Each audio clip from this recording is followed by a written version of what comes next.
Sage held my hand tighter as we pulled off the garage of Uncle Henderson's house. I looked at him and was shocked to see how tense he is sitting right next to me inside the car. I smiled at him. He smiled back awkwardly. "Do I look okay?" he asked, as anxiety and nervousness is so evident in his voice. I looked at his dark blue button-down, long-sleeve shirt and his pair of dark jeans. He looked fine. To be honest, he doesn't have to ask me because he looks fine to me every time. I would just give him a biased opinion. But to satisfy his anxiety, I replied, "You look good." He took a deep breath. "Thank you," he replied as he calmed himself. I smiled and held his face, making him look at me with a frown. "What are you so nervous about?" I asked. "Uncle Henderson and his family are good people." He pursed his lips in a thin line. "Yeah, you've already told me that several times. I think I already know about them enough, but I couldn't help but be nervous, baby. These people are your family. I want to impress them, no matter what happens."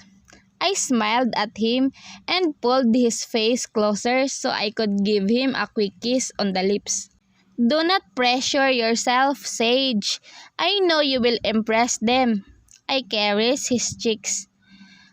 He took another deep breath and nodded. "I love you." "I love you too," I replied back and was about to give him another kiss if not for a series of knocks outside the passenger side of the car. Sage was startled, so he immediately disconnected himself from me.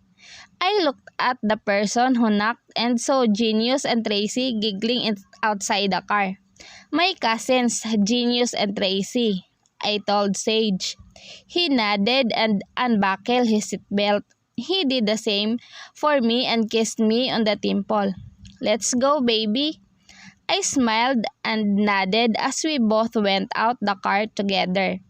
Tracy immediately pulled me into a hug while Genius smiled at me genuinely. "I missed you," Tracy told me. I smiled at her. "I miss you too, Trace." I looked at Genius. "You too, Genius," I told him, and he nodded back at me before looking at Sage, who's coming towards me. I broke off from the hug and held Sage's hand. "These are my cousins, Tracy and Genius," I told him before looking back at my cousins. "Tracy, Genius, this is Sage Black." Tracy giggled and immediately shook hands with Sage. Sage smiled at her. Genius, on the other hand, remained stiff on Tracy's side, who was intently looking at Sage. I pursed my lips in a thin line. I knew Genius had these possessive tendencies, but I didn't know he'd show it now. "Sage," Sage said as he offered his hand to Genius. Genius clenched his jaw and reluctantly shook Sage's hand. I looked at Tracy, who seemed to be enjoying in the middle of this. I widened my eyes at her. She chuckled and then took his twin brother's arm, leading us inside the house. Sage immediately wrapped his arm around my waist and leaned down. "Your cousin doesn't seem to be fond of me," he whispered. I chuckled and shook my head. "He's just a little protective of me," I replied. He nodded. "I need to change that," he said as we entered Uncle Henderson's house. As we went inside, I already saw Uncle Harvey and Uncle Henderson talking with each other while sitting on the couch in the living room. But both of them stopped and looked at us when we entered the house. Uncle Henderson immediately walked towards us and shook hands with Sage after giving me a kiss on the cheek. "We have been wanting to meet you," he told Sage. Sage smiled at him. "Same here, Mr. Mendez." "Heaven," Uncle Harvey spoke, and I immediately gave him a hug. Uncle Harvey, this is Sage Otius Black, my fiancé. He finished the sentence for me. I nodded and smiled sheepishly. Uncle Harvey shook Sage's hand. Harvey Mendez, heavens uncle. Sage smiled at him awkwardly. Unlike Uncle Henderson, Uncle Harvey seemed to be more intimidating. He's more possessive and more serious looking. Good evening, sir. I am Sage Otius Black. Uncle Harvey raised his brow at Sage. I bit my lip and laced my fingers with Sage. I know how intimidating meeting my family is for the first time. I have experienced it 5 years ago. Sage squeezed my hand lightly. I looked at him and smiled. Shall we go to the dinner table? Uncle Henderson suggested, breaking the tension in the atmosphere. We all agreed and walked towards the dinner table that's in the garden. I can see Freya, Flynn, and Flora playing beside the pool area. Aunt Frances, their mother, is trying to stop them from getting wet, but I doubt. Aunt Tricia is busy preparing the table with Tracy, Genius, and their helpers. When she saw us coming in, she immediately stopped and ran towards me, giving me a tight embrace. I miss you, Heaven, she beamed at me. I smiled at her. I miss you too, Aunt Tricia, I beamed. I looked at Sage, who's looking intently at my interaction with Uncle Henderson's wife. By the way, this is Sage. Aunt Tricia looked at Sage and smiled. Oh yes, I heard a lot about you. You're the son of the owner of the Herman Black Group, right? Sage nodded. Yes, I am, ma'am, he said formally. Aunt Tricia laughed. You need to stop calling me ma'am or else I'd have you thrown out of the house right away. She beamed her naturally sarcastic humor. Sage looked at me in panic. I smiled at him. You can just call her Aunt Tricia, I whispered. She doesn't like getting called mom or madam. Sage nodded. All right, Aunt Tricia. She smiled at us. That's better, she said. Now, how about we grab dinner so we could talk more about your relationship with our precious architect? Sage and I nodded and followed her towards the dinner table. Aunt Frances went up to me and kissed me on the cheek. You should have told me about him. I knew you needed someone to talk to about your love life, she said before sitting beside Uncle Harvey. I smiled at her. I thought I didn't, but now that you told me, I realized that I did need some help back then. She winked at me. Oh, trust me. You'll need more of my advices when you two get married. She beamed excitedly. The kids sat beside Aunt Frances, while the twins sat across me and Sage. Aunt Tricia sat beside Uncle Henderson, making us almost filling up the whole 12-seater table. A lot of foods are on the table. Most of them are my favorites. We really prepared everything that you wanted, Aunt Tricia said. I smiled at her. Thank you, Aunt Tricia. Tracy beamed at me. Now, let us know about you and Sage. She encouraged. Genius nudged her but she ignored her twin. I looked at Sage and then back to everyone at the table who are really anticipating for our response. We met 5 years ago when I was looking for a secretary. It just happened that she was also looking for a job back then. Sage started. I could not forget the first time we met. I remember it very clearly. I was disgusted at the fact that it's what he wanted. But then I was dumb to know that I could actually give it to him. So, did you like her the moment you met her? Tracy asked. No, I'm sure he didn't. I did, Sage replied. I looked at him and he smiled at me. Seeing her the first time, I already knew how responsible she is, that she's a strong woman trying to live in this cruel world. He continued, "That's what I admired about her." The girls giggled at Sage's romantic response while Uncle Henderson and Uncle Harvey seemed to have not been convinced. "Do your parents like her? Did they meet her?" Uncle Harvey asked. Sage clenched his jaw at the question. "To be honest, Heaven is the most wonderful woman I have met in my whole life, which is the reason why I want her to be my wife, sir. But, to tell you sadly, my parents, my mother, doesn't seem to think of her the same way. It's the reason why I am not in good terms with my parents." I bit my lip. Uncle Harvey narrowed his eyes at Sage. "So your parents doesn't like my niece for you?" he asked in an annoyed tone. Sage took a deep breath. "You could say that, sir. They want me to marry someone else because apparently my mother is friend with Heaven's stepmother."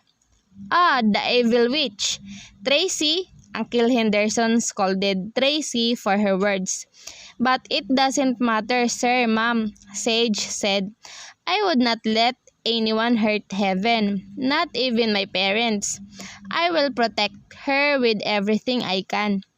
I am going to provide for her and our family for all of my life." He squeezed my hand under the table. "I love her so much. I couldn't live without her with me." Uncle Harvey cleared his throat. I looked at him as he stared straight at Sage. Somehow, I feel like I'm the one getting the approval. "Well, partially I am." "Well, I got to love your honesty," he said. Sage thanked him. "But if your parents don't like my niece, how are you going to assure me that she'll be happy with you?" he asked in a serious tone. Sage paused, like he thought for a moment. "Like I said, sir, I love your niece. I love her so much that it's enough for me to turn my back on my mother, who couldn't seem to accept her. Don't get me wrong as well. I love my mother. I don't want us having a feud like this. But this time, I am rebelling against her because I'm fighting for the person I love. I'm fighting for the woman of my life." We all looked at Sage. His face is stoic and serious without any trace of humor. Tracy was smiling at him after hearing what he said. I was too. In fact, I was smiling with tears about to fall down my eyes. I didn't expect him to be like this. I already knew that he was quite a man. I already knew that he is a man with a word of honor, and I can feel how much he loves me. But this time, it's different. I feel like I have fallen deeper, that it's too late for me to recover. His words and aspirations are my dreams, and I feel like I have achieved a lifelong dream with him holding my hand like this. Uncle Henderson laughed. "Amazing," he uttered. "I almost could see your father in him, Heaven." I looked at him with a confused look. He smiled. "It's not the exact words, but what he said. I think I have heard it from your father before your parents eloped." Uncle Harvey smiled. "It is when they were trying to ask for our parents' blessings." He sighed. "Now, I don't want you to go away like what my sister did, Heaven. I don't want you to isolate yourself with just one person, because no matter how much you love a man, your family is always a family," he said. I smiled back and nodded. "I know, Uncle, and I will not leave you. I've only known you recently, and besides, you're the only persons I have as a family now." Uncle Harvey nodded. "That's good to know, Heaven." Then he turned to Sage. "Now, Keep on loving my niece the way she deserves to be, or I will ship you to Neverland right away. He threatened him in a joking manner. Uncle Henderson laughed. And I will file a complaint so you wouldn't be able to come back here after being deported. He beamed, making everyone in the table laugh, including me and Sage. I looked at Sage and smiled. He smiled back and squeezed our intertwined fingers. I love you. He leaned close to give me a kiss on the forehead. I smiled wider. I love you more, I whispered back. Oh, come on. Stop being so cheesy in front of us. Tracy beamed, making me and Sage separate from each other and looked at everyone laughing at us. It was a happy moment. I loved every single bit of it. After dinner, Uncle Henderson and Harvey were talking to Sage about business near the pool area. I, on the other hand, helped with the chores with my aunties. Your fiancé is a fine man, Aunt Tracy beamed as she arranged the plates. I smiled and nodded. He is fine. I couldn't deny that fact. And he seems to be a good person, Aunt Frances added. He is, I replied.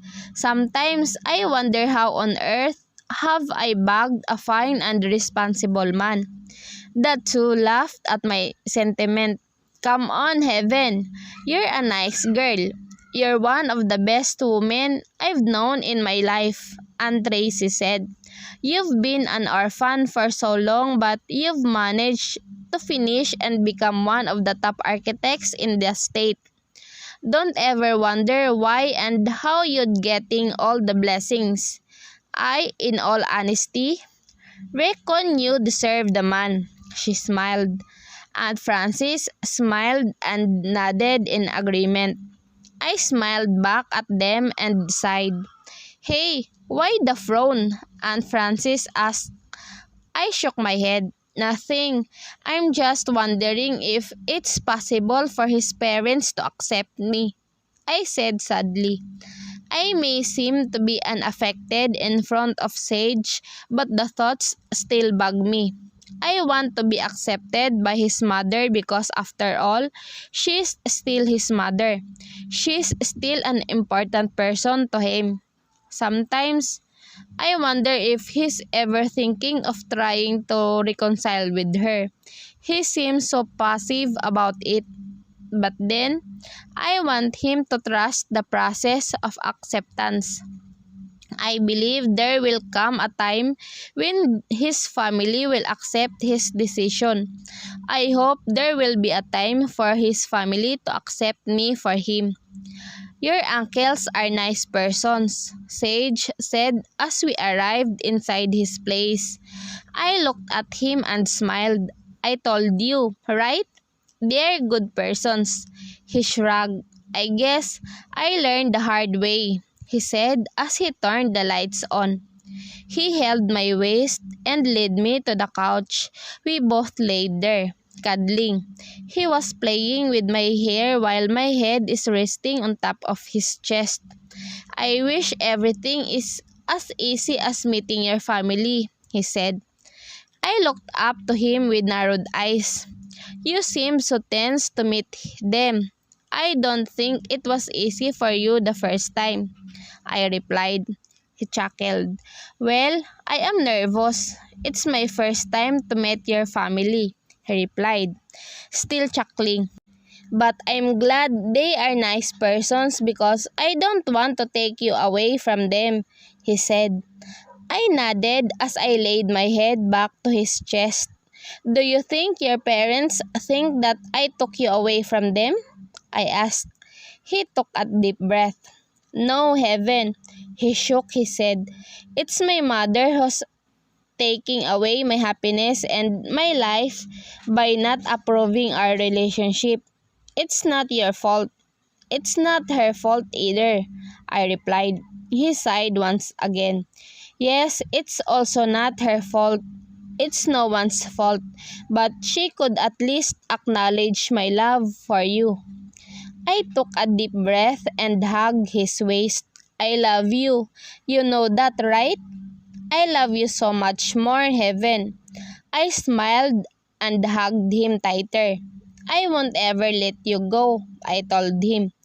Neither would I, he replied. But I hope that you'll reconcile with your parents, I said. The last time we tried, I proposed to you and ended up making love in a hotel room. He chuckled. I hit his chest lightly. Stop it. I'm being serious here. I beamed. He laughed and ruffled my hair. I'll do what you tell me to do, Heaven. I'd reconcile with my parents if that's what you want me to do.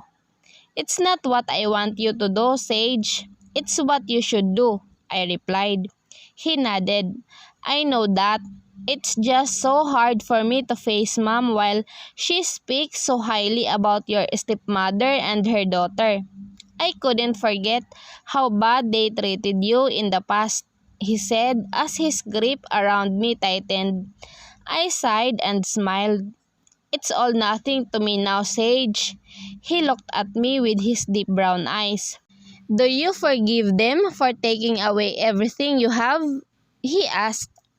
I bit my lip before pursing them in firm line. Well, I can say that, but I don't feel so bad about them as I have before, she replied. Sage looked at me intently. He was looking too long at me that I had to ask him a question to distract him. What? I asked, chuckling. He shook his head. I'm just wondering at how you amaze me without fail. I rolled my eyes and laughed. Stop complimenting me. He laughed and shook his head again. No, really, he insisted. Just when I thought that you have amazed me enough, you amaze me even more. And that's why I think I still fall for you every single day. I bit my lower lip to prevent myself from cracking a smile. He chuckled. Too adorable, he said before leaning down to give me a passionate kiss on the lips. Everything was going right. I was so happy with how everything happened. Sage and I have been spending each day together. He's always driving me to and off work. There are times when he would take me out for lunch and dinner too. He's so sweet that I don't know if I'd ever survive a day without him. I'm getting used to this. I'm starting to create this as my daily routine. What do you want for dinner? Sage asked me when he called me at the site.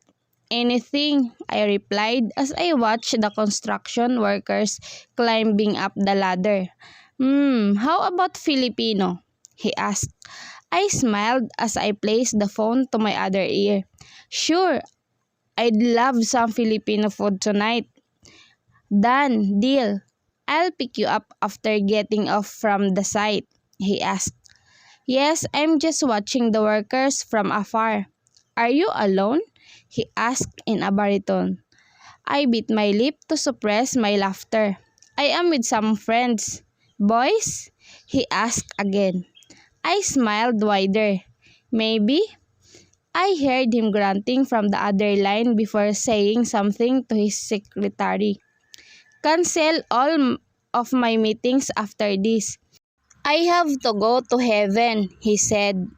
I could hear Stav agreeing to what he wanted and suddenly, I felt guilty for trying to provoke him. He really could do anything he wants, but I don't want him to cancel meetings for me. You don't have to cancel your meetings. I am not going back to the office until 4. I tried to reason out even though I know that he would not listen to me. I know Sage Black so well. He's going to do whatever he wants, especially if it includes something related to his animal instincts. Yes, schedule them all tomorrow, he told Stav, totally ignoring my remarks. I rolled my eyes and fixed the hard hat on my head. I sighed and just waited for Sage until he finishes what he's telling his secretary. Heaven, David called me with the usual frown on his face. He's never that grumpy around me anymore, and he doesn't call me Miss Campbell now. I guess time is healing his wound now. I looked at him with my phone still on my ear. Yes, I turned to him. I'm going to go back to the office first because Mr. Lopez wants me to revise the design we made for the condominium units, he told me. I nodded at him. David removed his hard hat and hung it on the built-in organizer. I'll see you around, he told me before walking to his car. I was watching him get into his Mazda when Sage suddenly spoke from the other line. Who are you talking to? He asked in an annoyed tone.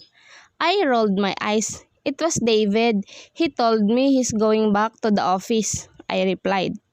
I heard take a deep breath from the other line. Good. At least one of your boys is saving his life before I get there, he mumbled, but I caught it. I shook my head. I don't have any other boys, okay? What are you even talking about? I asked him. You don't have boys? I get that, but I don't trust the boys around you. We are working. I can't even count how many times I have rolled my eyes now. I know, he said with a huge and deep sigh again. But I couldn't help but worry about all those engineers and architects around you. I bit my lip. He always so jealous. He's always so protective. He's always so territorial. But should I stop him? I know I couldn't. No matter how much I tell him that he's all I'd ever love in this lifetime, he would always worry about those boys around me. I love you, Sage, I said without hesitation. I knew he froze on the other line. He always does that whenever I tell him that I love him. I love you too. So please don't think about the boys around me. They are non-existent to me. I don't even look at them. He took a deep breath. I don't know what I'm going to do now. You're the only one I want in my life. And now that I have you, I can't afford to lose you. My heart skipped a bit as I listened to his words. It's not like he's not so sweet to me every time, but when he tells me that he doesn't want to lose me, I go insane. It's as if my whole system is shaking. I don't know how to calm down. Sage Black has owned me. That's all I know. So please don't question me when I'm so protective of you. I've lost you once and I don't want to go back to the slump again. True to his words, Sage came to the site and waited for me to finish in the office. He was sitting on the couch while I checked on the designs of the buildings. I would look at him from time to time and would catch him looking at me. He'd smile and I would smile back. Have you and that David reconciled? He asked suddenly. I shrugged while looking at the screen of my laptop. He isn't that formal to me now. I guess he's starting to accept it, I replied. He should, because there's nothing else he could do, he replied as he got up from the couch and walked towards me. He leaned down and held the backrest of my swivel chair, pulling me closer to him to give me a quick kiss on the lips. He couldn't do anything to keep you away from me. I looked into his eyes that are filled with meaningful looks. I bit my lip and shook my head. Why do you always do this to me? I asked. He narrowed his eyes on me. Do what? Make my heart stop for a moment because of your sentiments, I replied. He smiled slowly before chuckling. You really look so adorable when you blush. I rolled my eyes and scoffed. I don't know with you, I replied, and we continued to tease each other until I was done. We went to a good Filipino restaurant right after my work. I asked him about the meeting he canceled today and he said that he moved them all tomorrow since he won't be so busy anyway. I wanted to tell him that he doesn't need to worry much but I know he would buy it. He's just too stubborn when it comes to this topic. Table for two, Sage uttered as a receptionist came to us. We sat near the window, with the city lights right before our eyes. The view of nighttime Chicago is so beautiful and wonderful. Do you like it here? He asked me. I turned to him and smiled widely. This view calms me, I replied. He nodded and reached for my hand. He played with my fingers as I looked at the city light again. I sighed heavily. Even until now, I still couldn't handle the happiness that I am feeling when I am with Sage. He completes me. He compliments me. He makes me contented of what I have. He makes me not ask for more. He makes me feel all the earthly things possible. I don't know if I would be able to feel all these emotions without him. I couldn't. I wouldn't. We stared at the city lights while waiting for our food when suddenly the door opened and the bells rang. Good evening, Mr. and Mrs. Black. My ears perked up when I heard what the receptionist said. I could also feel that Sage had frozen on his spot. I slowly looked at the entrance and saw Sage's parents walking towards an empty table. My eyes widened when his mother looked at me with a raised brow. I gulped. I couldn't deny how intimidated I am with the look from his mother. Sage's father then looked at my way. I felt like I was stoned on my seat as I saw Sage's parents looking at us. Are you alright? I heard Sage ask me. He tightened his grip on my hands. Don't mind them. I looked away from his parents and nodded at him. He smiled at me, seemingly unaffected, but I know that he is. How could he not? We are in one enclosed space with his parents who has not fond of. He murmured some things under his breath before looking at me again. Do you still want to eat here? We can go to another restaurant so you can have your peace of mind. No, I shook my head. I'm okay here. We'll just have dinner anyway. I tried to smile even though I feel like I'm about to explode with all the daggers his mother is throwing me now. I stopped on my spot when I heard the sound of the heels walking on the concrete coming closer to us. I slowly looked at my right and was shocked to see Sage's mother there, standing while looking down our table. Her eyes are locked on mine. I felt like my soul has left my body. Can you not ruin our night, Mom? Sage said in an exhausted but threatening tone. Mrs. Black's brow raised at what her son said.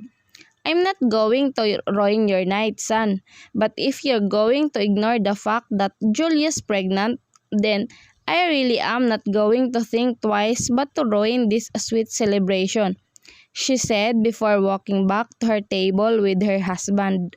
I was stoned in my spot. Julia is pregnant? Sage was also stoned in front of me. He looked at me with nervous eyes. I don't know why I feel so disappointed at him. Is it the fact that he's not yet talking? Is it the fact that he knew about this but still hide this from me? Words and thoughts are rambling inside my head. I suddenly lost interest in everything. In this dinner, in being with Sage. All I could think of is Mrs. Black's words. Julia is pregnant? I asked in disbelief. I don't know how I blurted it out. Sage looked at me with pleading eyes. Please let me explain, he said in a sweet but worried tone. I took a deep breath before looking into his eyes. Why? Why would he explain? If he's not guilty about this, then he would just be cool and let this go. But why? My heart is suddenly wavering. My heart is suddenly breaking into millions of pieces. If he isn't guilty, why is he acting like this? I bit my lower lip. What is there to explain, Sage? I asked in the calmest way possible. You didn't do it. Tears are brimming at the sides of my eyes. My chest is constricting and I couldn't do anything to breathe freely again. My throat is filled with unshed tears. My heart is filled with unexplained pain and hurt. Denial is the first step in the grieving process. That's what I was taught back in school. Am I grieving now? Because all I'm feeling is denial. This isn't happening. This could not be happening. I took another deep breath and looked elsewhere. Looking at his stunned and baffled expression makes my heart hurt even more. He shouldn't be acting like this. He couldn't be acting like this.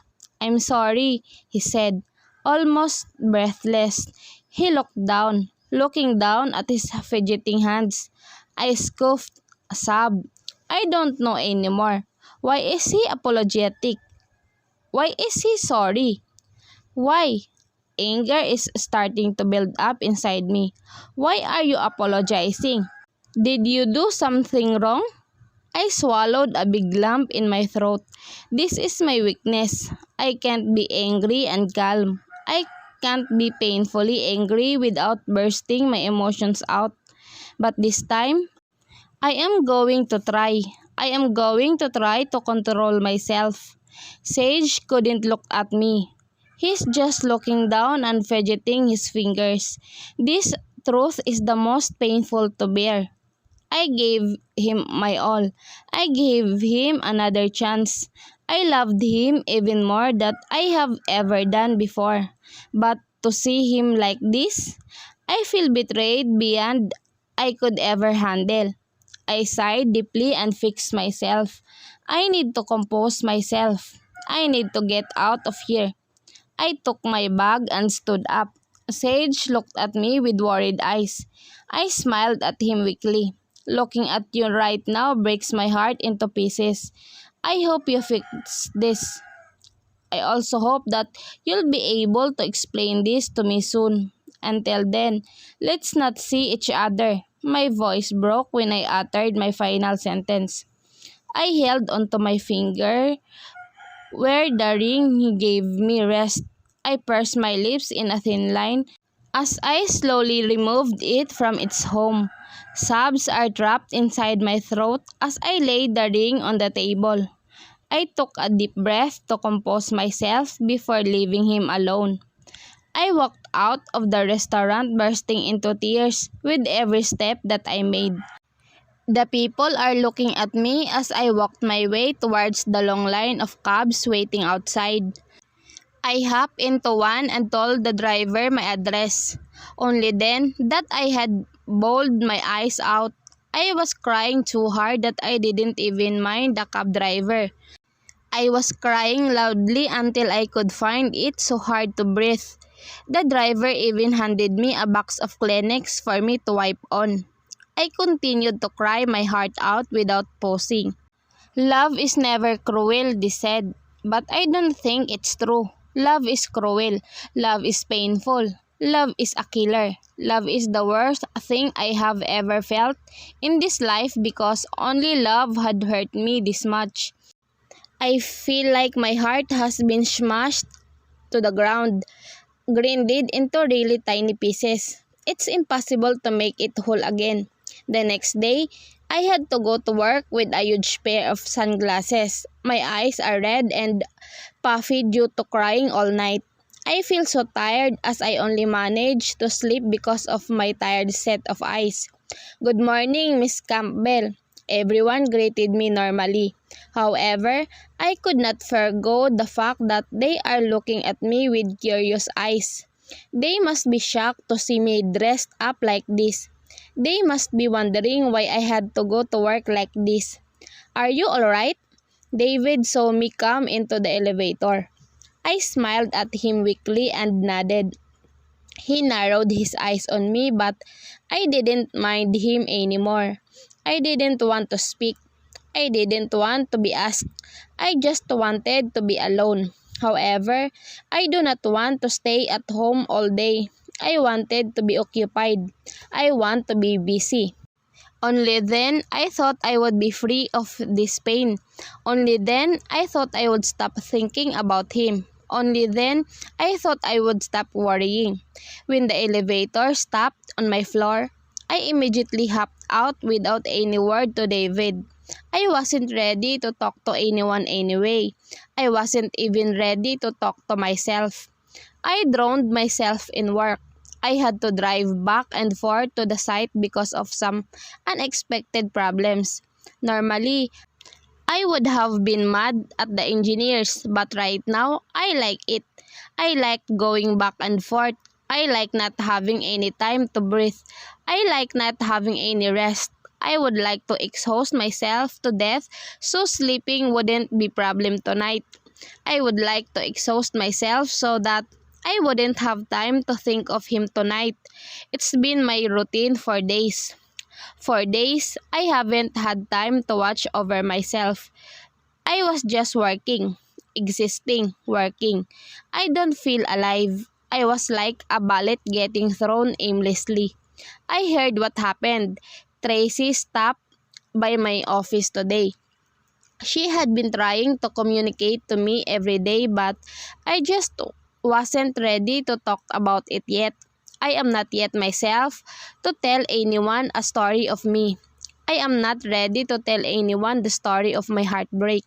Maybe because I couldn't believe it myself. Tracy walked towards me and gave me a hug. Why is she hugging me? It only makes me pity myself more. I bit my lip and let her do what she wants. I didn't have any energy to repel anything. I'm fine. The biggest lie I had ever said in my whole life. Tracy just took a deep breath and hugged me even tighter. You're one of the strongest women I know, Heaven.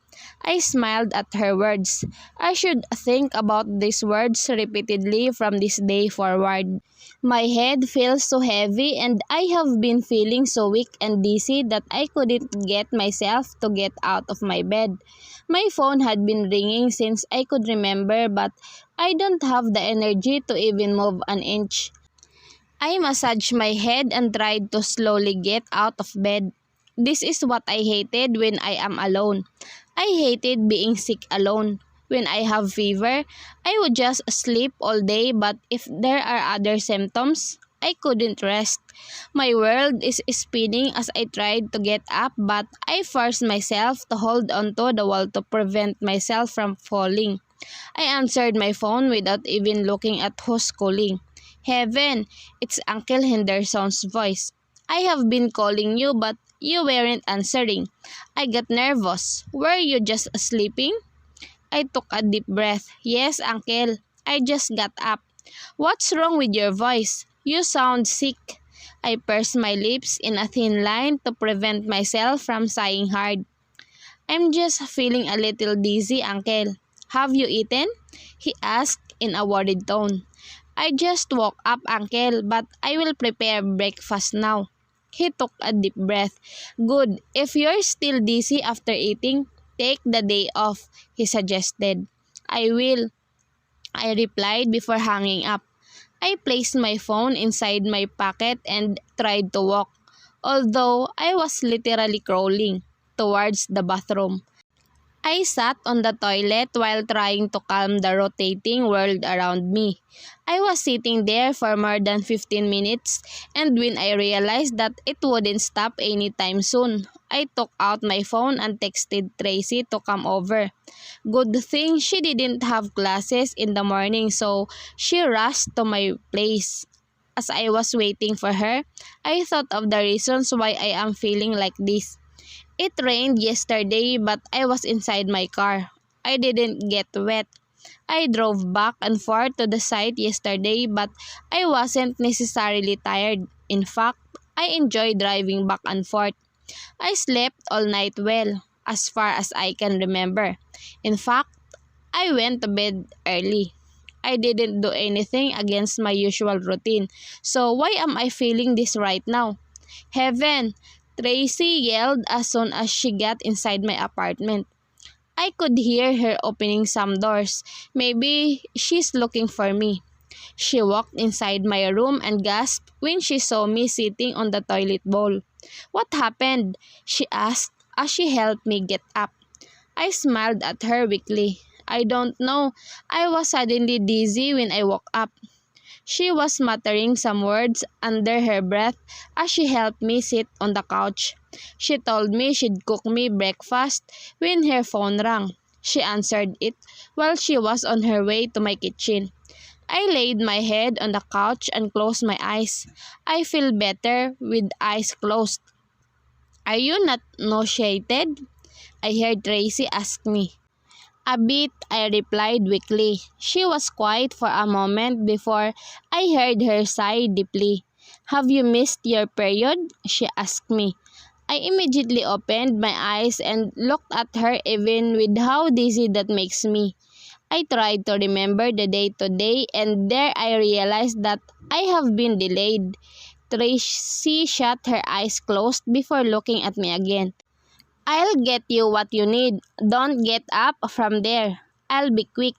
When I came back, "You'll take the test and eat," she said before taking her bag on the table and dashing out of my apartment. I touched my stomach. Could it be? I shut my eyes forcefully to concentrate. I am on the age where I could start a family. I have a stable job and I have my savings. I don't need someone else if I were to raise a child. But then, can I handle the pregnancy alone? I shook my head. I shouldn't be thinking about it now. I'm not even sure. But then, if I'm not pregnant, then what could explain my situation now? I shook my head once more as if it could clear my mind from all these thoughts. I calmly waited for my cousin to come back with the pregnancy test kit. I thought of all the positive things on both ends.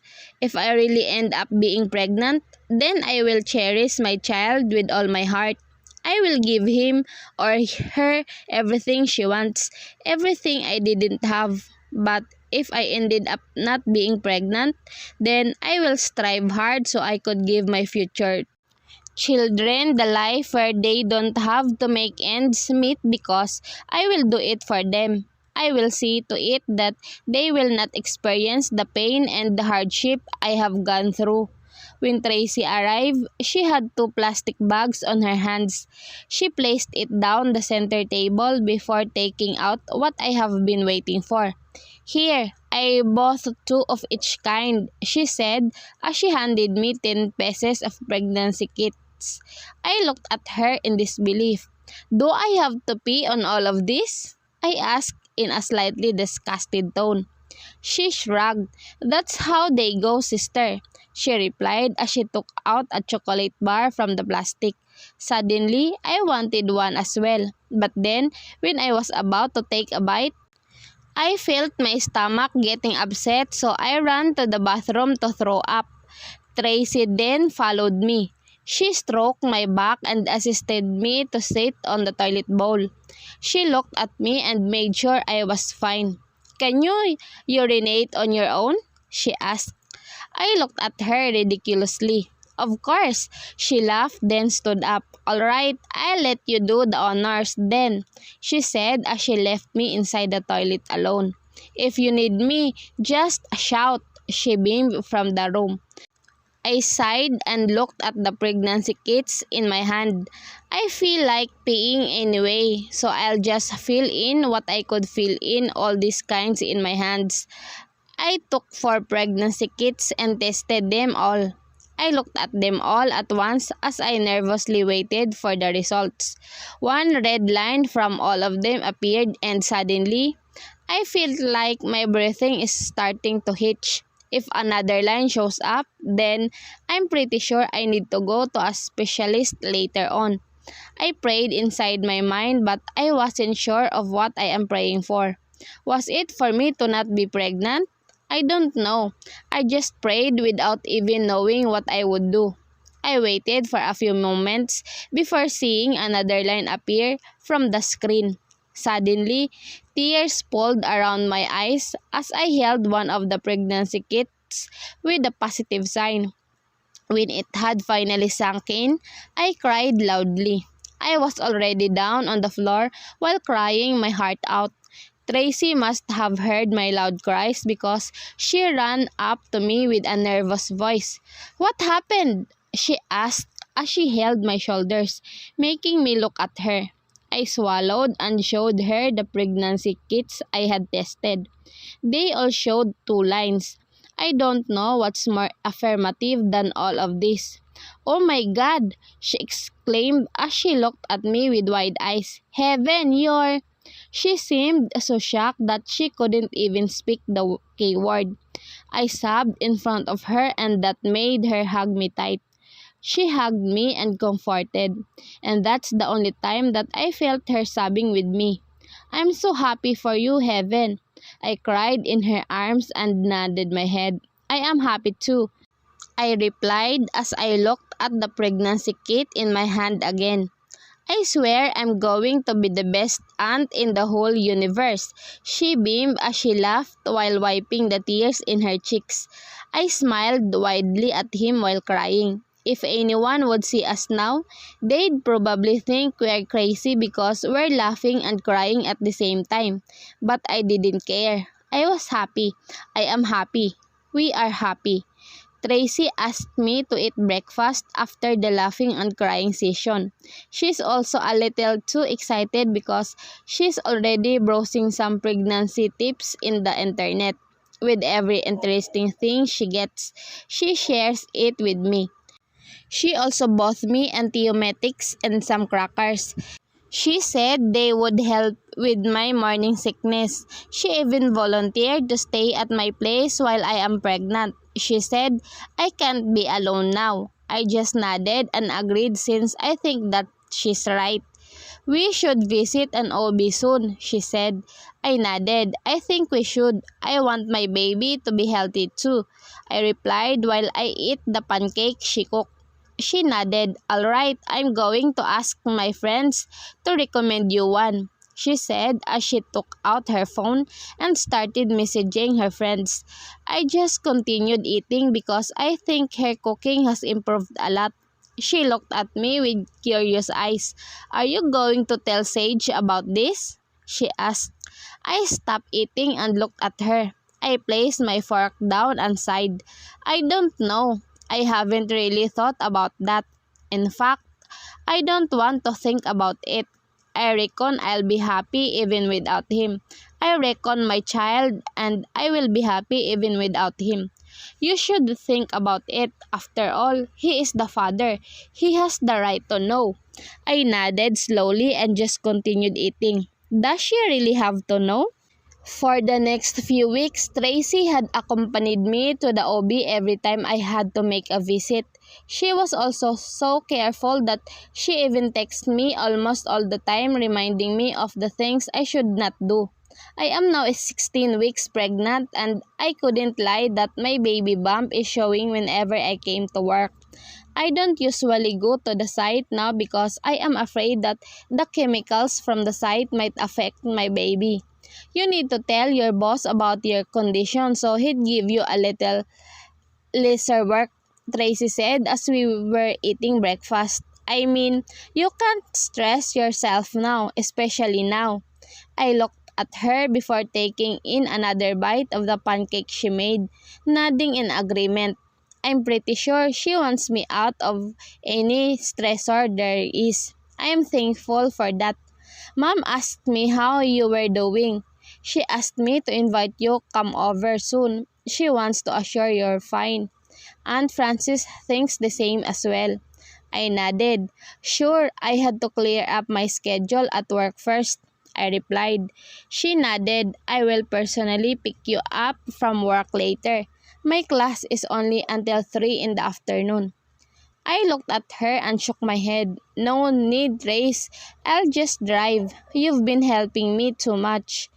She looked back at me with raised brows. "Well, I just don't want you to be tired. The doctor said you have to get the most rest you can get."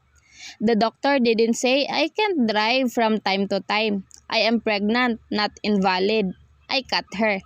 She pursed her lips in a thin line before nodding.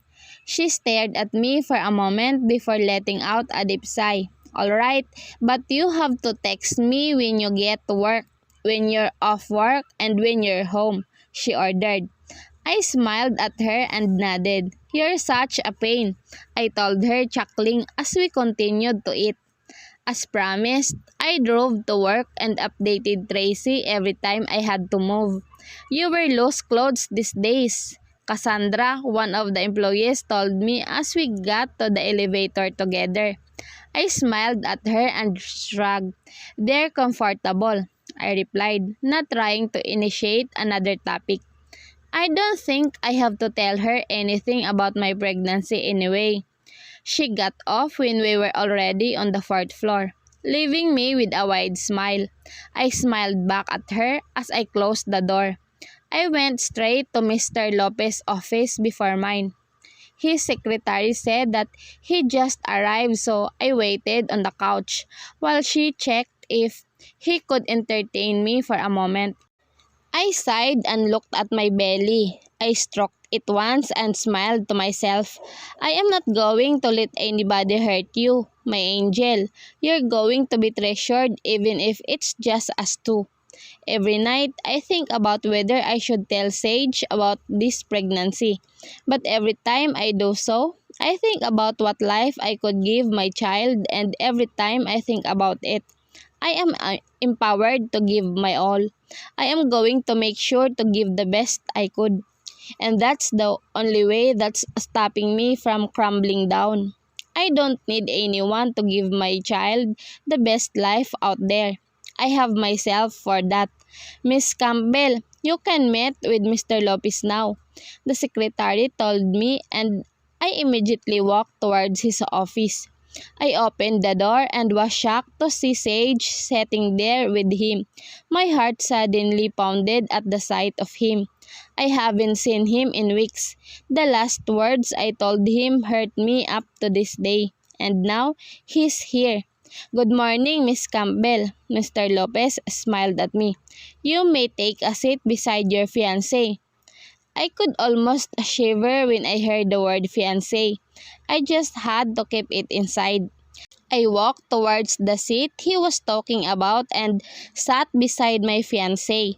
From my peripheral vision, I could see that Sage is eyeing me intently, like he wanted to say something but he keeps it all to himself. Mr. Lopez clasped his fingers and looked at me. "Mr. Black is here to discuss things about the project you were working on," he said. I gulped. "I already passed most of the responsibility to David," I said. Mr. Lopez raised his brow and nodded. "And so I heard," he said. "By the way, it's not why I am here, sir," I said as I took a folder from my bag and handed it to Mr. Lopez. "Just read it after your meeting with Mr. Sage Black and then call me up here," I said as I stood up and started to leave. Mr. Lopez nodded at me and kept the folder under his desk. He was about to speak to Sage, but then Sage stood up as well. "I'll walk my fiancée to her office," he said as he followed me. I heard Mr. Lopez say something like lovers quarrel, but I didn't care enough to comment on that. But we are not lovers, at least not anymore. I wanted to retaliate, but Sage was already holding my elbow out of Mr. Lopez's office. I glared at him, but it was no use. I tried to yank my arms away, but he was too strong for me. And besides, I don't want to exert effort as I would hurt my baby. Sage led me towards the elevator and never said a thing even when we are already inside. He clicked the right floor of my office without even looking at me. His jaw is clenched like he's mad at something. Why is he mad? The one who has the right to be mad is me. He cheated on me. He impregnated my stepsister. Damn, he impregnated me too. Damn it. The employees were looking at us as we passed by because Sage was still holding my pulse, walking fast to my office. He didn't even glance at anyone in the room. He just barged inside my office like it's his own place. He closed the door and looked at me while his hand is still tightly gripping on my wrist. I glared back at him, not backing out. "What do you want?" I asked him. He clenched his jaw as his deep brown eyes buried in mine. His lips are tightly pursed, and I can see that he's trying to suppress something in. "Let go of my hand," I said angrily. He didn't do it. Instead, he was still gripping onto me tighter. I said, "Let go. I miss you." I was stoned on my spot as I looked at him in disbelief. I wasn't expecting him to say that, or maybe I was, but my heart is suddenly galloping so fast. "You cannot say that to me now," I replied back when I recovered from the surprise. "Why not?" he asked back. "Do you have someone new? Am I not allowed to tell you my feelings?" I looked at him in disbelief. His eyes are dark and intense, just like he always was. "You're not allowed because you have to be with your real fiancé now," I told him, having him to be taken aback. I yanked my hand away and started to walk to my table but was frozen when I hugged me from the back. "You are my real fiancé," he whispered as his arms enveloped around me. I could feel his hot breath in the nook of my neck, and I could almost feel goosebumps all over me. My heart is beating erratically like it doesn't have any plan to calm down any minute now. My system is already in haywire. "I am not going to marry anyone, baby. Only you," he whispered as he buried his face on my shoulder. I bit my lip as I felt hot tears pool around my eyes. "You're having a baby with Julia," I uttered, even though it's so hard to speak without sobbing right now. I felt him hug me tighter. "I am not," he replied with a soft whisper. I narrowed my eyes and tried to look at him. "What?" I asked. He lifted his head and looked back at him. "I'm not going to have a baby with her. It's not mine. I've known it wasn't mine because I haven't even touched her. But I wanted to investigate to assure you that I am not the father of her child." I faced him with mouth ajar from surprise. Damn, I wouldn't even go near here. How the hell would I be able to even have sex with her? I swallowed a huge lump in my throat. I looked down and away. I don't know what I am to do.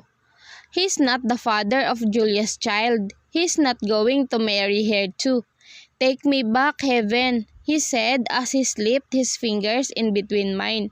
I lifted my face so I could look at him in the eyes. He's staring me with soft and tearful eyes. "Take me back because I've been a mess with you." I bit my lip as tears started to stream down my face. My heart is so full that I think it's going to explode soon. However, I also think that it's so warm that my chest is already burning. "I am willing to wait for it, baby. I am willing until you take me back," he said as he tucked the loose strand of my hair behind my ear. "But I want to take care of you now." I looked at him as he said the last sentence delicately. "Let me take care of you and our child, My eyes widened at his words. How the hell did he know about it? I was raised by my father, by my stepmother, by Nanny Grant. I have been raised by 3 different people. I have experienced the love of a father, the cruelty of a stepmother, and the care of a nanny. And from all of them, I have learned that being independent isn't something one learns from relying on others. I have been independent when I was alone. I learned to be independent when all I could lean on was myself. I had learned that when no one is helping, when nothing is going your way, all you could trust is yourself. When everything seems to be impossible, the only person you can rely on is yourself. It was common sense, however, it's a difficult experience. When I knew I was pregnant, when I was visiting the OB without a significant other, aside from Tracy, I planted in my head that I had been in this situation. It was even worse back then because I had no home, no job, no money, no everything. Right now, I have a place to stay. I have money and a stable job. All I have to do is care for my baby. Being pregnant wasn't an obstacle. I thought, I can handle this alone. I can handle this on my own. I can raise my child alone. I don't need anyone. I don't even need Sage. I could do this. I could be a single parent to my child. I will be the best parent for my child. But when I heard Sage words, I don't know what I would think. It seems like I have to replan the whole thing. It's as if I have to repeat the whole process. I hadn't thought about having Sage with my baby. I hadn't thought about letting Sage know about the baby. I thought he didn't have to know until he says he knows. Sage's hand caressed my stomach as he breathed on my neck. "How long have you known about our baby?" he asked me in a husky voice. The way he said our baby was too soft but too warm because it makes my heart melt. I bit my lip and exhaled deeply. "About a few weeks ago," I replied with a confused mind. Should I tell him about our child? Should I tell the details? "Uh-huh," he said as he kissed my ear. "And do you have plans on telling me?" he asked in a voice as soft as a lullaby. I shut my eyes and tried to stop myself from feeling so weak right now. I need to stand tall. I shouldn't be swayed so easily. "No," I said with all my might. He hugged me tighter, pulling me closer to his body. This feeling is making me insane. I couldn't handle the close proximity of our bodies. I couldn't handle this. I couldn't make this at all. I have read from the magazine that my OB gave me that being pregnant would mess up my hormones and it would make me feel a little more sensitive over some intimate matters. And I think it was right. The hormones are already kicking in. The feeling of his body close to mine is going to be the death of me. "May I know why?" Sage asked me once again in a husky voice.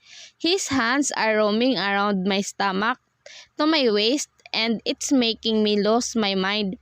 If he continues to do this, I don't know how I would be able to survive this confrontation. Damn, he's playing so unfair. I took a deep breath and tried my hardest to let go of his grip, and I succeeded. I got out of his grip and immediately faced him. He looked down at me with his narrowed eyes and intense stare. Now, I don't know if I made the right decision to face him. I couldn't stare back at those brooding eyes. "Why?" He was about to reach out to me but I shook my head. "Don't touch me," I said in a stern voice. "I'm begging you to not touch me right now," I said in a trembling voice. My feelings are all different. If I feel his skin on me, I don't know what I would do. I don't really trust myself when I am horny. He looked at me, confused and wondering. "What's wrong?" he asked in a slightly alarmed tone. I bit my lip and shook my head once again. "I'm going to answer all of your questions, but in return, you cannot touch me." He continued to look at me with narrowed, confused eyes. I looked away as I tried to calm my beating heart. I heard him take a deep breath. "Fine, I won't touch you," he said in defeat. I looked at him with narrowed eyes. When I noticed that he wouldn't come closer to me, I sighed in relief. This distance is going to save me, so I have to be thankful. "I don't want you to know about the baby because I thought you impregnated Julia," I said to answer his question as to why I don't want him to know about our child. His jaw clenched when he heard my answer. You didn't say anything when your mother came to us, saying that she's pregnant. You apologized, so I thought you were the father. I tried to explain. Why am I explaining? His lips are pursed in a thin line as he tried to contain his emotions. I believe he wanted to retaliate but he kept it in. I didn't do it with her, he said in a voice full of disgust. I nodded and sighed. Then why did you apologize to me? That's because I couldn't tell you the real reason. Reason for what? The real father of Julia's child, he exclaimed. I narrowed my eyes at him. Why? Why can't you? I asked, now starting to get annoyed again. If he knew who the father is, then we shouldn't be in this situation now. He shut his eyes and massaged the bridge of his nose. Because my cousin said we have to investigate on it first. I looked at him in a weirded out expression. I don't understand. He bit his lip and let out a deep breath. My cousin is the father of Julia's baby. Chad, it's not me. My eyes widened with what I heard. Chad? How? He licked his lips and sighed. I will not betray you, Heaven. I will never cheat on you, he said. How would I know that? You were fixed to marry her, I said in a small tone. He walked closer to me. I am not fixed to marry anyone, Heaven. If I was, it will only be with you, he said in a soothing voice. I bit my lip and looked at him. How did you know that I was pregnant? I asked. He licked his lips and sighed. I follow you every day. What? I asked in disbelief. He shut his eyes and sighed once more. I am curious of what you're doing, so I decided to follow you. I followed you every day until you and Tracy went to the OB clinic. I went inside and asked about you, and there I knew you were pregnant. He looked away. I scoffed. I can't believe this. You had me on surveillance? I asked, almost offended at someone was telling me and I don't even know. He sighed in defeat. It's all I can do so I would stay sane. You stalked me. I didn't mean it that way. You invaded my privacy. I yelled at him. I've been so lost without you. I needed to be sane. I needed to be myself. I needed to see you. I looked at him in shock. I can't believe you, I said in a shaking voice. He swallowed hard. Please take me back again. Will you take me back again? He asked, begged. I looked away. My mind is trying to recall what I have done for the past few weeks. Did he see me cry? Did he see me mad? I don't know. I was just drowned at work. But then, now that he's here in front of me, my heart is beating so loud and fast that I am afraid he'd be able to notice it. I took a step back and tried to calm myself first. Silence enveloped us in my office. His question hung in the air. I don't know if I could give him an assuring answer now. This isn't an easy thing for me to do. I am not going to make it so easy for him now. I have been too easy for him before. He would kiss me and then I would fall in his trap again. He would hold me and then I am lost in his hands again. I've been too easy. Maybe it's why I find it so easy for my heart to break. I don't want to be like that again. I don't want us to be together just because of our desires. Right now, I want us to be together because we are meant to be. Sage took a deep breath and exhaled deeply. Is it hard for you to trust me again? He asked. I looked at him without uttering a word. With my facial expression, I think I have given the answer away. It's not that I don't trust him. It's just that this time, I want to do it the way it should be, I replied. He looked at me with worried eyes. I love you, Heaven. I love you, he said with tears pulling at the corners of his eyes. I bit my lip and smiled. I don't know if love is the answer right now, Sage. Love has wrecked me enough to believe in it again.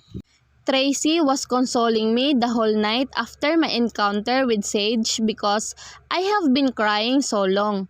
I went home after hours of trying so hard to concentrate at work, so when I arrived home, I poured all of my emotions out.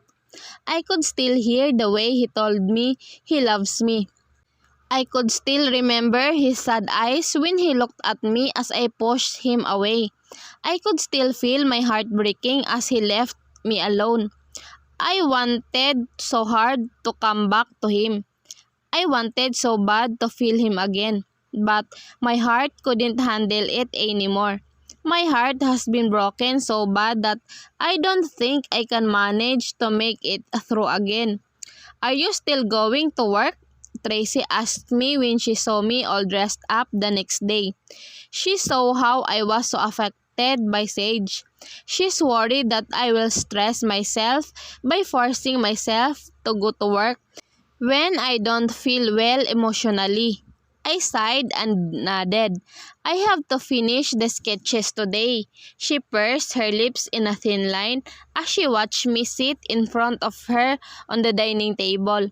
She was silent, but I know that a lot of things is running inside her head as well. I tried to ignore it, but then she spoke up. "What are you going to do when you see him again?" Tracy asked. I looked at her with an ambivalent expression. "I don't know. It's the truth. I don't know what I would do if I see him again. But I'm sure it's not going to be easy." She looked at me with lips in a hard line. She inhaled a deep breath before smiling at me. "You're an orphan now, Heaven. You didn't experience to have two parents in your life.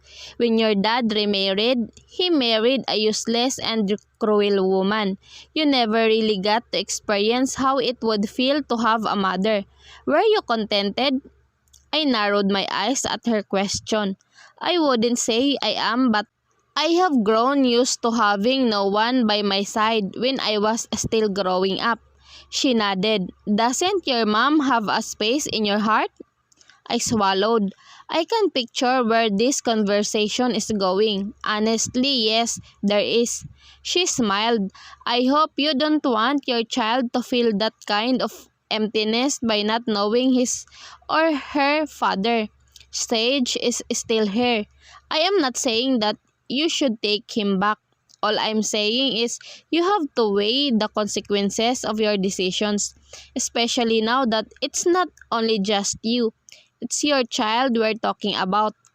Tracy's words hung inside my head even when I entered the office. Her words have triggered something inside me that it made me recall the feeling of not having two parents in my life. The possibilities I could have if only I have a mother. The probability that dad would still be alive if my mom didn't leave us too early. My eyes stirred up and I stopped sketching, afraid that the tears might fall onto the designs. I immediately looked up, hoping that the tears would go back inside my eyes and stop from reproducing. My heart ached as I imagined my child not having a complete family.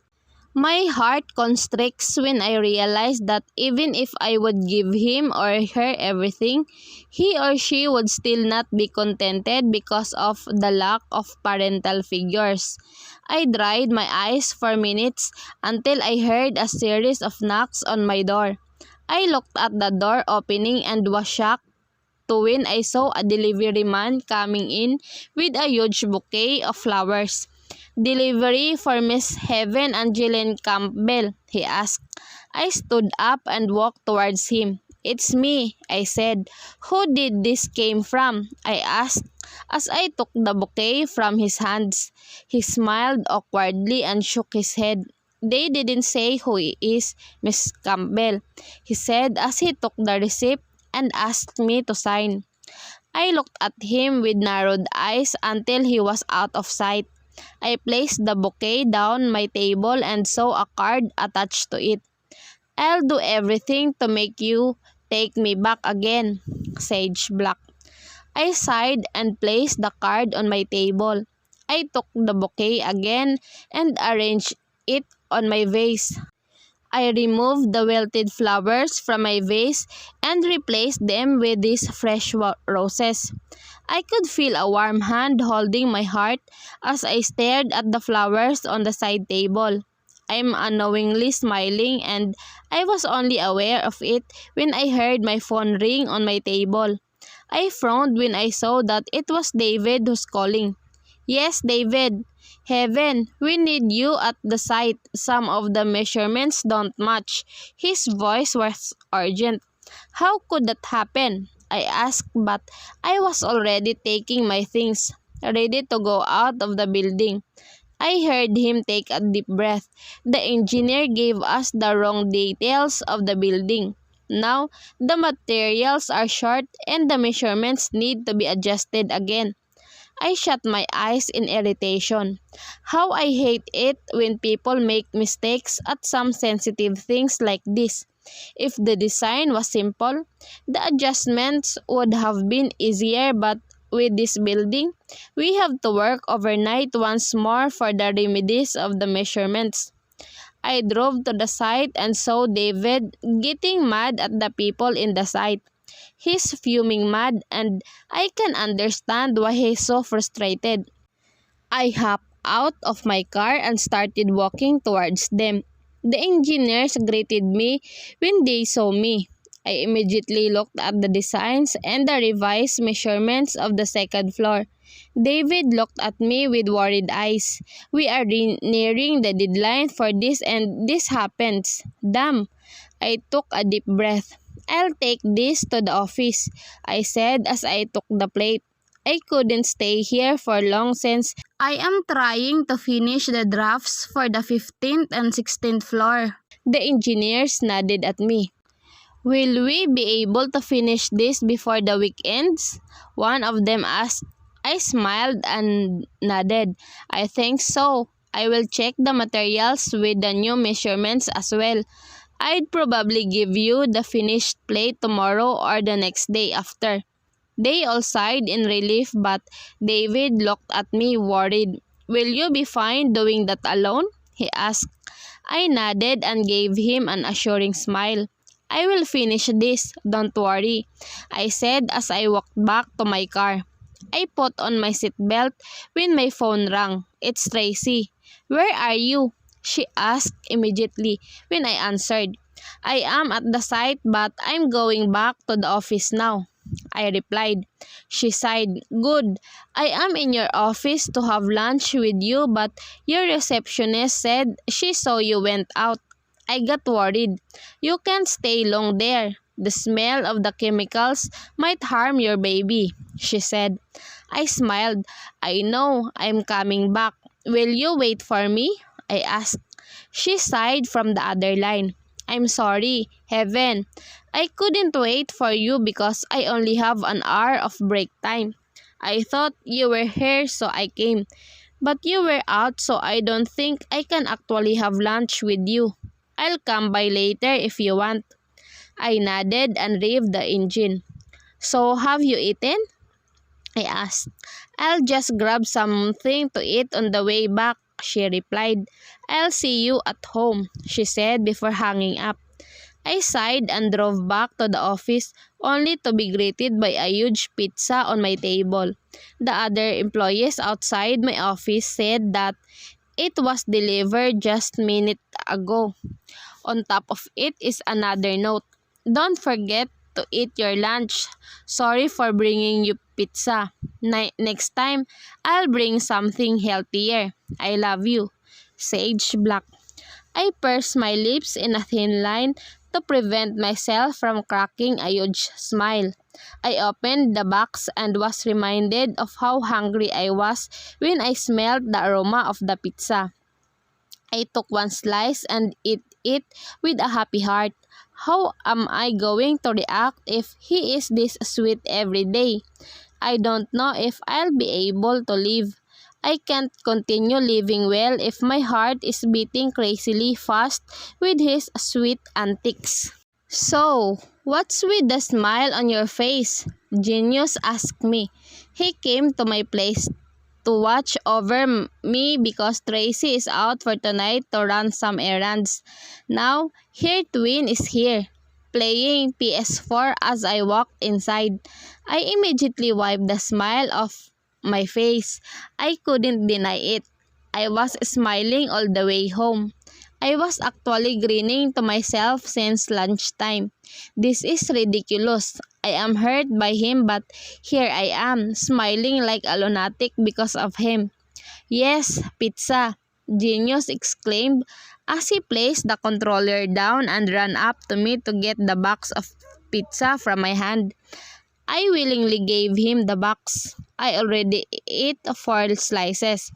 He can eat the remaining 4. He munched down the leftover while playing NBA.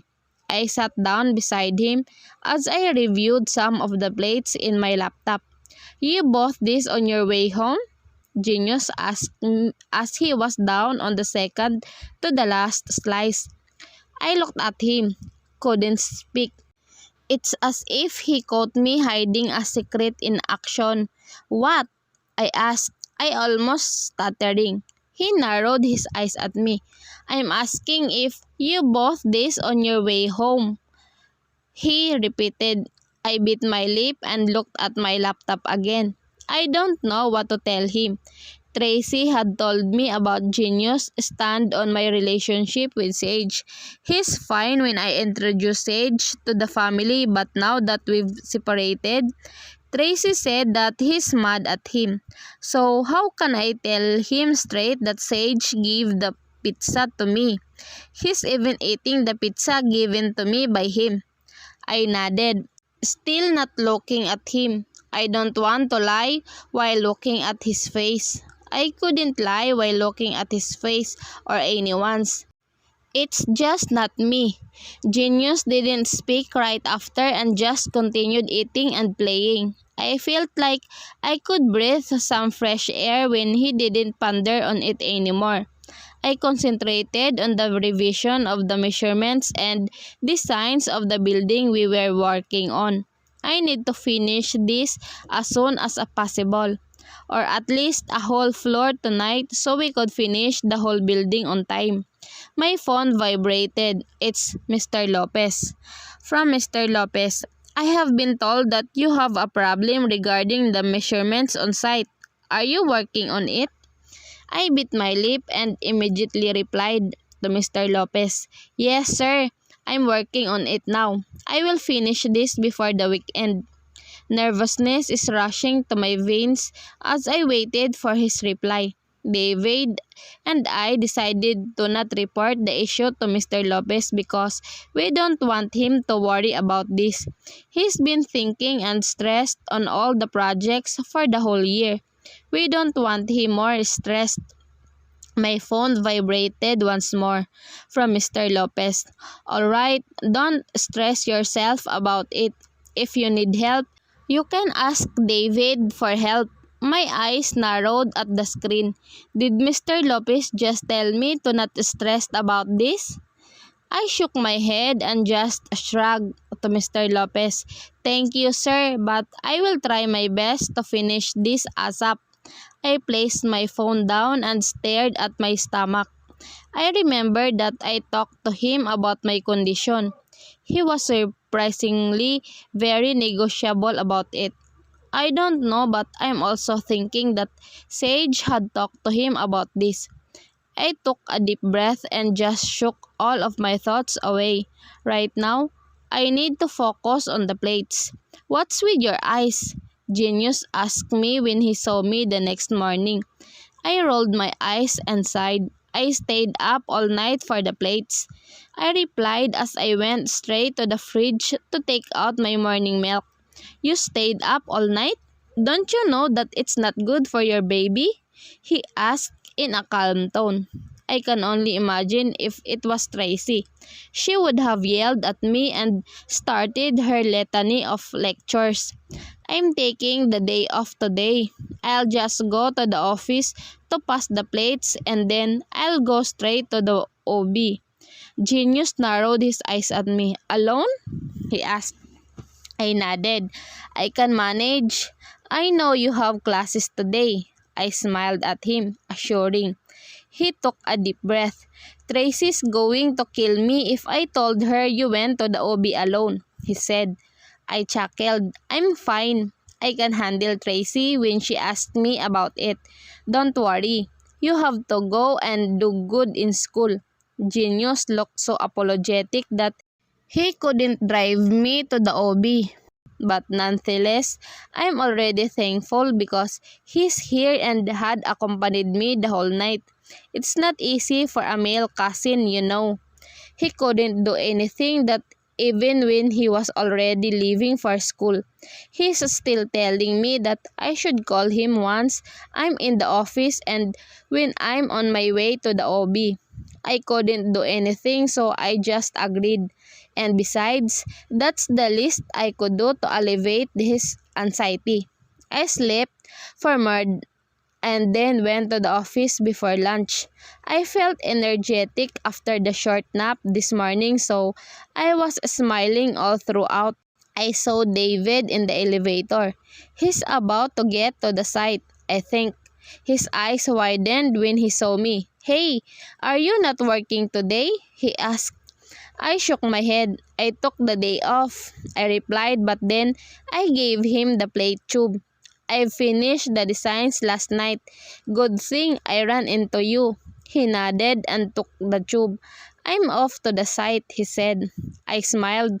Take them and show them to the engineers then. I have an appointment this lunch, I told him. Sure, he agreed and told me he's going now. I sighed and walked back to the parking lot to my car. I was about to walk there when I saw Sage standing beside my car. I narrowed my eyes at him but I couldn't deny the leaping happiness in my heart as I saw him there.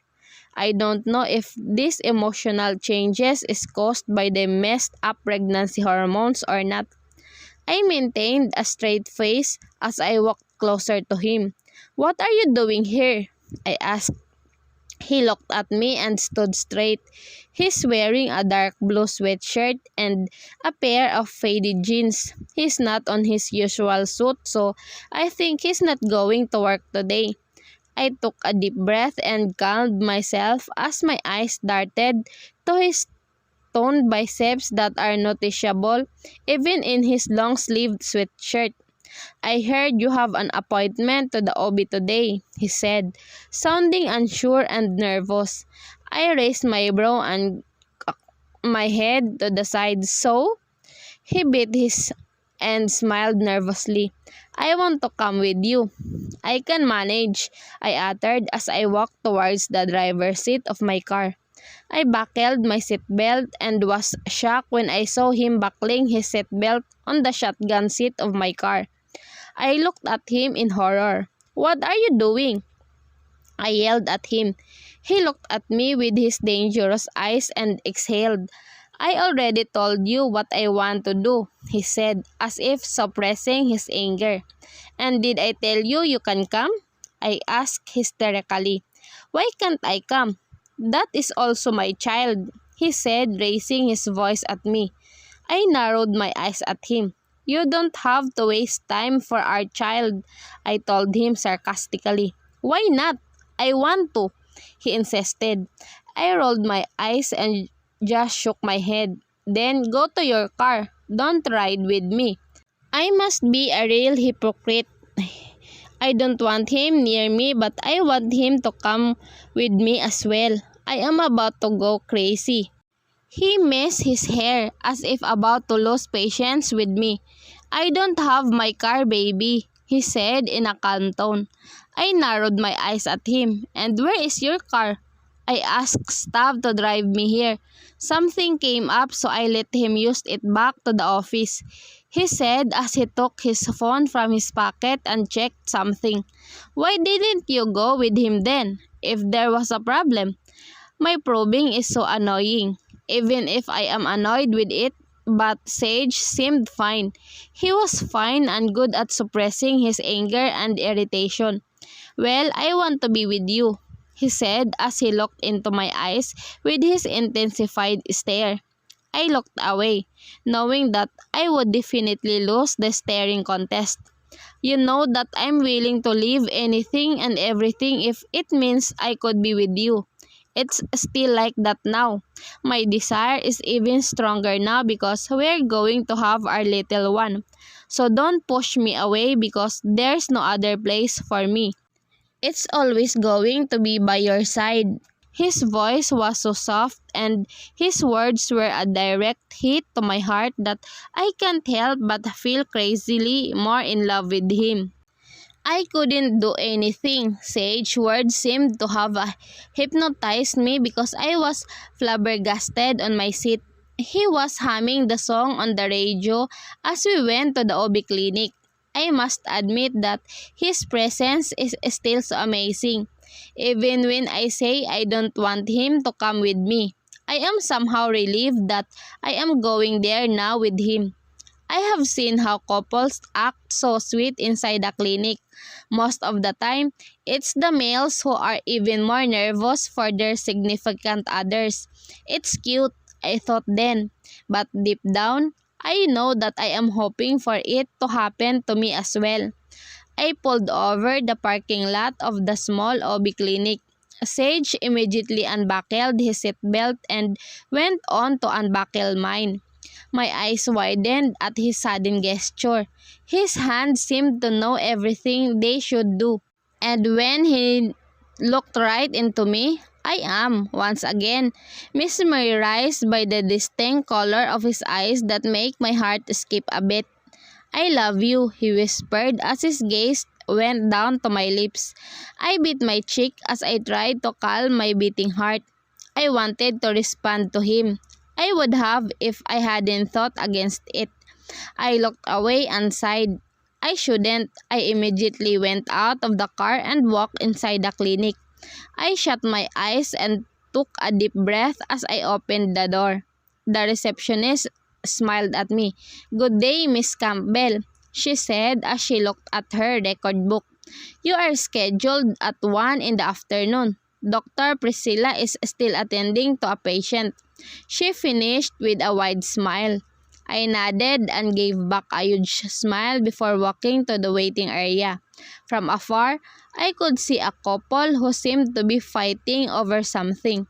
I smiled to myself as I find them cute while arguing. From afar, I can see how the man would give in to anything that the woman wants.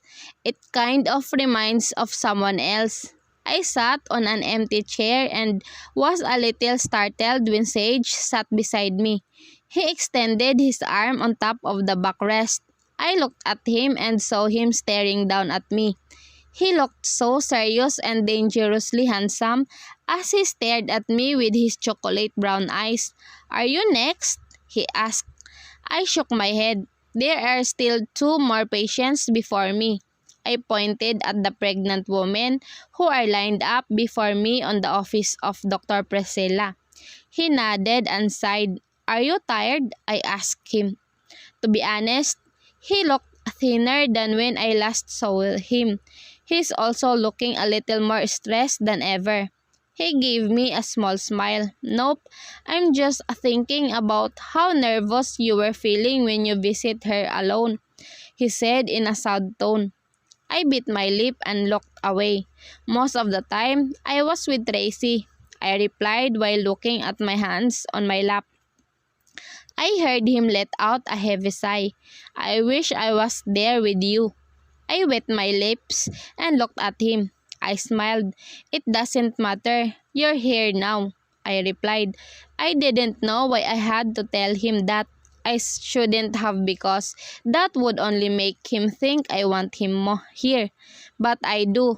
In fact, I really do. We stayed there until I was called inside the clinic. Sage went inside with me. Dr. Priscilla seemed so shocked to see me with Sage. Well, I wouldn't blame her. She hasn't seen me someone else other than Tracy while I visit her. "Good day, Heaven," she said and asked me to take a seat. I greeted her back and handed her my OB book. It's scheduled for my checkups. She takes one date off as I complete one visit. Sage sat down on the chair beside me. He's looking so serious but curious of what we were going to do. Dr. Priscilla looked at him. You must be the boyfriend. She smiled. Fiancé, Sage corrected. Dr. Priscilla raised her brow at me and gave me a meaningful smile. I remember Tracy telling her about my man who's been my fiancé but has gone away. Now, I think that she's thinking about that. All right, she said before turning to me. You go and change into your gown and lie down on the examination bed. I immediately complied and went to the changing room. I was removing my blouse when I heard Dr. Priscilla talking to Sage about hormonal changes in pregnant women. I rolled my eyes as I wore the thin piece of gown. I walked out of the small cubicle making Dr. Priscilla and Sage look at me at the same time. Sage walked towards me and examined the thin piece of cloth around me. His jaw clenched as he stared down at me. Come on now, Heaven, Dr. Priscilla called me. I nodded and narrowed my eyes at Sage while I walked towards the examination bed and lied on there. Sage followed suit and positioned beside me. Dr. Priscilla explained the procedure and told me what to expect about it. She said we could get 4D pictures of my baby now. Sage seemed so excited about it that he even gave me a kiss on the forehead when he knew we would see the baby now. Dr. Priscilla inserted the probe inside me. I winced a bit but when Sage held my hand tight, I felt different. I felt fine. Both of our eyes are on the screen while the doctor was telling us about the image we're seeing on the monitor. My heart stopped when a series of loud tugs were heard from the speaker. This is your baby's heartbeat, she told us, making me smile widely. It is in normal range. Your baby is also growing so well.